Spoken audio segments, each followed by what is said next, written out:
Iran के बीच ceasefire लागू। युद्ध के 12वें दिन सीजफायर का ऐलान। आज सुबह ही अमेरिका के राष्ट्रपति डोनाल्ड ट्रंप ने किया था सीजफायर का दावा।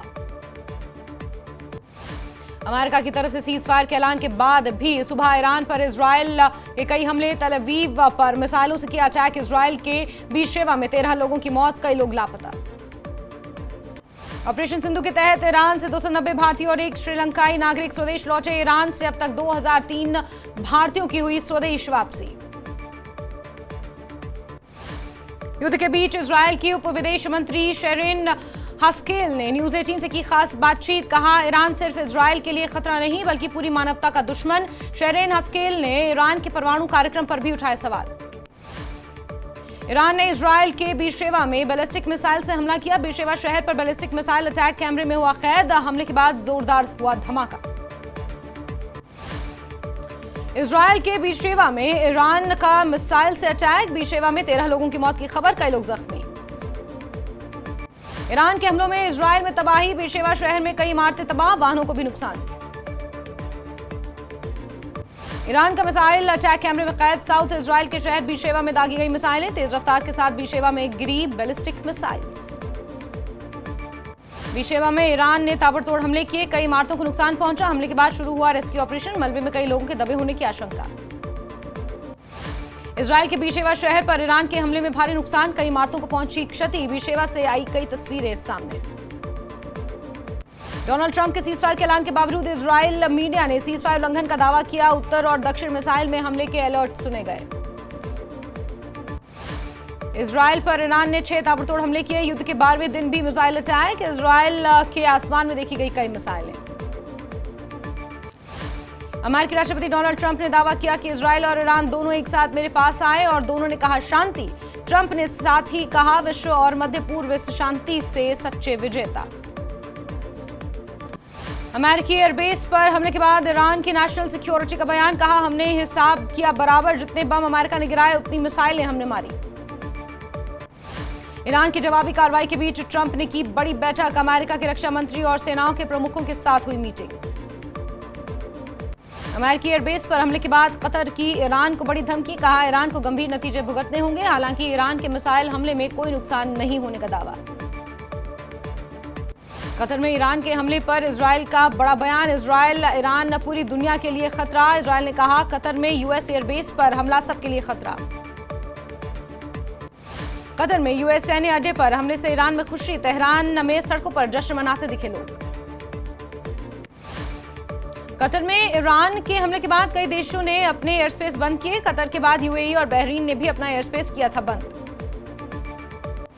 कतर में भारतीय दूतावास ने एडवाइजरी जारी की, लोगों को घरों के अंदर रहने का आग्रह किया। बहरीन में भी लोगों को सुरक्षित जगह जाने के निर्देश दिए। ईरान के हमले के बाद कतर के समर्थन में आया फ्रांस। राष्ट्रपति मैक्रों ने कहा, कतर के लिए सब एकजुट। रूस के सुरक्षा परिषद के डिप्टी चेयरमैन दमित्री मेदवेदेव ने ईरान पर अमेरिकी हमले की निंदा की। कहा, रूस का ईरान को परमाणु हथियार देने का कोई इरादा नहीं। अमेरिका ने कुवैत के लिए सुरक्षा चेतावनी जारी की और अपने कर्मचारियों से अधिक सतर्कता बरतने की सलाह दी। ईरान में परमाणु ठिकानों पर हमले का अमेरिका ने वीडियो जारी किया। 22 जून को ईरान के 3 परमाणु ठिकानों पर अमेरिका ने हमला किया। तेल की कीमतों को लेकर ट्रंप की चेतावनी। ट्रंप ने तेल उत्पादन और तेज करने के आदेश दिए। कहा, तेल की कीमतें ना बढ़ाएं, मैं देख रहा हूं। मुनीर की वजह से पाकिस्तान और ईरान के रिश्ते बिगड़ना तय। पाकिस्तान द्वारा ट्रंप को नोबेल शांति पुरस्कार देने की सिफारिश पर ईरानी राजदूत ने उठाए सवाल। कहा, अगर कोई अपराधी है तो उसे इनाम मिलेगा।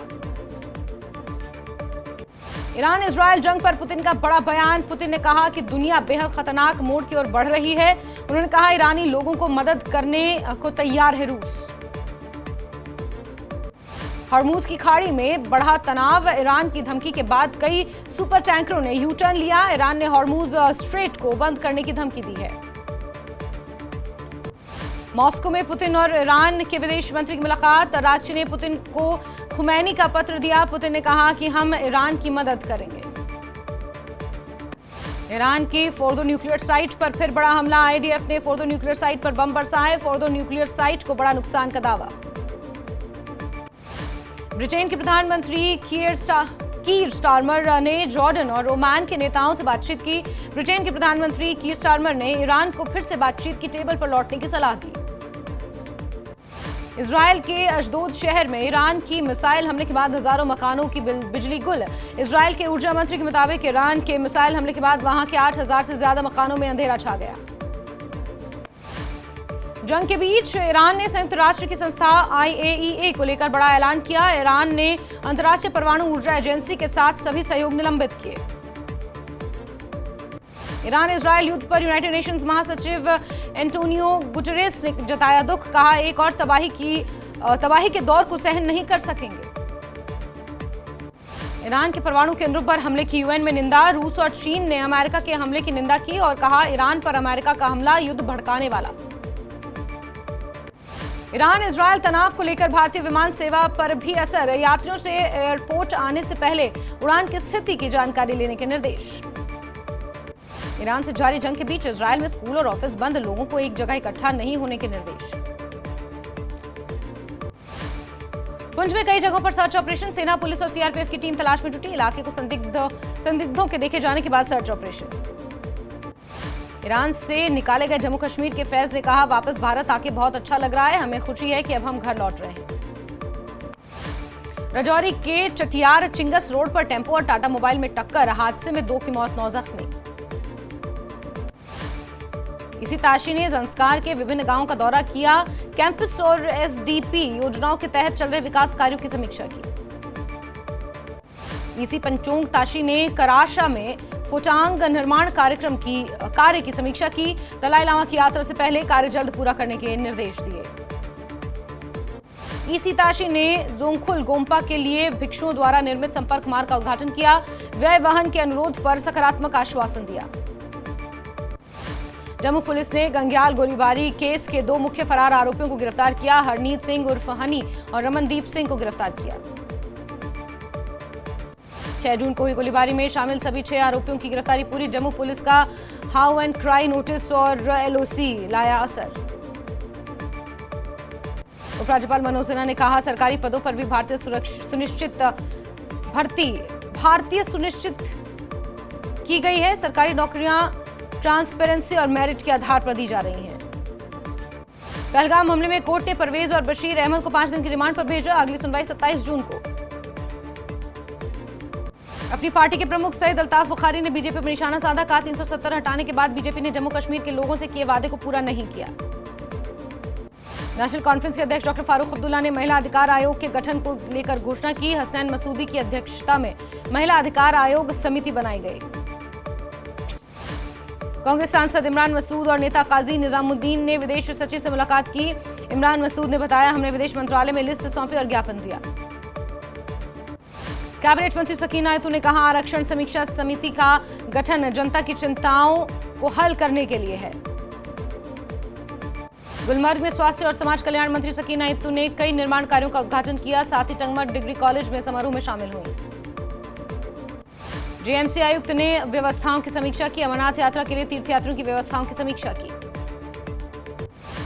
श्रीनगर में जम्मू कश्मीर उर्दू काउंसिल ने कहा पटवार परीक्षाओं में उर्दू भाषा को शामिल किया जाना चाहिए। कुपवाड़ा में पीने के पानी की कमी, महिलाओं ने किया विरोध प्रदर्शन।